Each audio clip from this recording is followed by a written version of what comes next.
وبارك على محمد وعلى آل محمد كما باركت على إبراهيم وعلى آل إبراهيم إنك حميد مجيد. د دوه مخیزه کېدو مذمت راغلی دی په شریعت کې. دوه مخیزه کېدل دې ته وایي یو سړی چې یو سره ملو شي د هغه په ها کې ها ملو او بل سره چې ملو شي د اول سره چې ملو شو د هغه دویم په حق ویلا په غلطه دی ته سم ویې مړه، او چې دویم سره ملو شي هغه ته وایي ته سم یې مړه دی غلط وایي. دوه مخیزه دی. د دې خبرې دا خبره شریعت نه ده خوښه کړې. دا کار زمونږ دین زمونږ اسلام الله او رسول دا کار نه دی خوښ کړی. نه سیوا چې کوم حق دی سچ دی هغې ته حق او سچ ویم، او چې کوم غلط او دروغ دی هغې ته غلط او دروغ ویم. په دې په هکله یو حدیث مبارک دی 1540 نمبر 1540 نمبر. وعن ابي هريره رضي الله تعالى عنه قال، حضرت ابو هريره رضي الله تعالى عنه نے روایت ہے قال فرمائی قال رسول الله صلى الله تعالى عليه وسلم کہ رسول اللہ صلی اللہ علیہ وسلم ارشاد فرمائے دے نبی علیہ السلام ویلی دی پیغمبر وینا تجدون الناس معادن، تاسو به بیا عمومی خلق د معدنیاتو غرونا. دا خلق چې دی نبی علیہ السلام فرمایي وی دا د معدنیاتو غرونا دي. معدنیات پیژنو، معدنیات اردو کې ورته کان وی، معدنیات ورته وی. یو غری غر کنه وظاهره خو سخت کاری کانی ښکاری، خو د دې په دې ګېډه کې د دې په دې بیخ کې قیمتي سیزونه پراته دي. بعضې غر داسې وي چې په ظاهره تور کاڼي ښکاري، خو د هغه په بیخ کې سره زر پراته. بعضې غرونه داسې وي چې په ظاهره کاڼي ښکاري، د معدنیاتو وضاحت کوو، خو هغې کې سپین زر پراته. ځینې داسې وي چې په هغې کې ډېر قیمتي لالونه او ملغلرې او قیمتي کاڼي وي، او ځینې غرونه داسې وي چې هغې کې ګیس راوځي، هغې کې کویله راوځي. نو نبی علیہ السلام فرمایي دا انسانان هم داسې دا په خپل ځای باندې د معدنیاتو غرونه دي. لکه ظاهر خو ورته د بشر او د انسانیت سرمن پرې راښکلی شوې ده که نه، خو دې کې دننه بیا ډېر قیمتي څیزونه هم شته دی. بعضې هسې ګیلټ دي، بعضې قیمتي دي.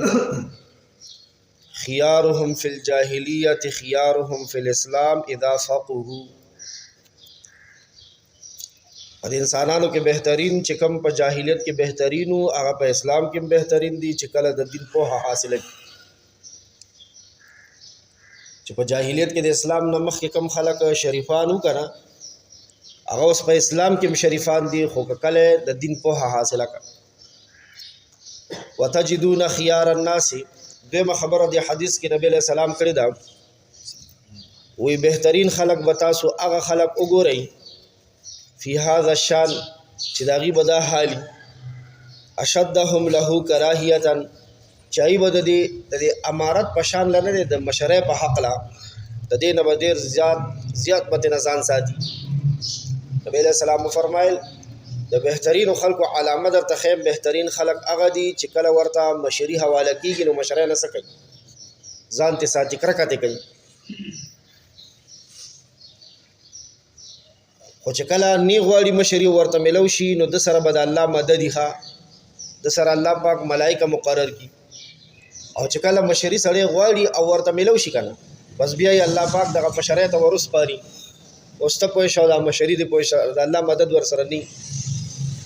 نو خیال هم نی بیا تاسو به کتلی که نه چې مشري غوښتي که نه، مشري چې غوښتي بېداغ ماضي او خوفناک مستقبل بیا جوړ شي که نه، ځان ته وایي بېداغ ماضي، او بیا مستقبل نه څه جوړ شي، خوفناک مستقبل. هغه داسې چې بیا یې همدغه مشرۍ ته الله پاک ور حواله کړي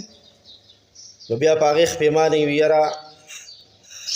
دا مشري بس نوره نشم کولی دا بل چا ته حواله کوم چې کله مشري نه غواړي او قوم یې مشر کي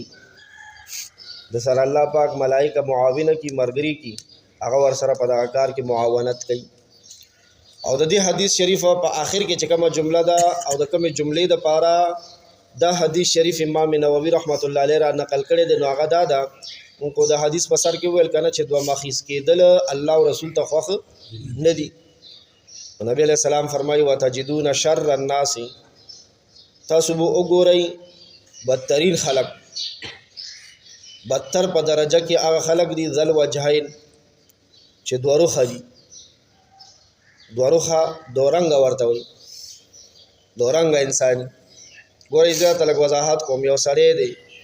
د دوه کسانو ترمنځ دی دا یو کس ولرالو یا دی ولورلو او ورته وي ستا مد مقابل نه دی اپنا حق دی ته په حق او چې هغه سره میلاو شي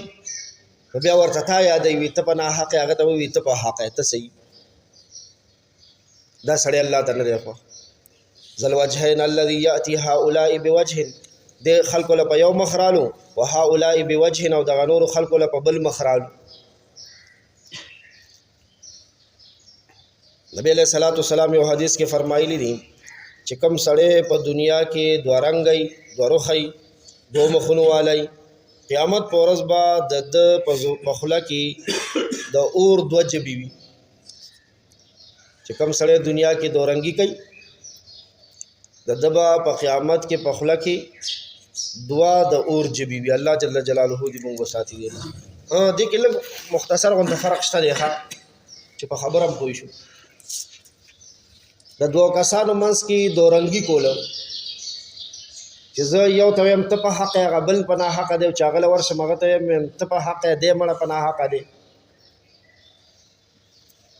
او دا د فساد په نیت باندې کوم نو بیا دا وعید دی خو که کله یو مشر وي او هغه ته پته ولګي چې اورېږه د ده اړه لږ واخلم او د هغه هم زړه لږ واخلم خپلو کې روغومه د عداوت او دشمني وله ختمومه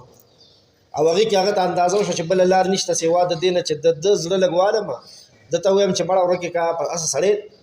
ته هغه سره هم جنګونه کې بدې پې ښکاري هغه خاص جګړالو سړی دی ته ورسره سره ځان خرابې او هغه لاړ شم هغه ته په کلار کښېنه مړه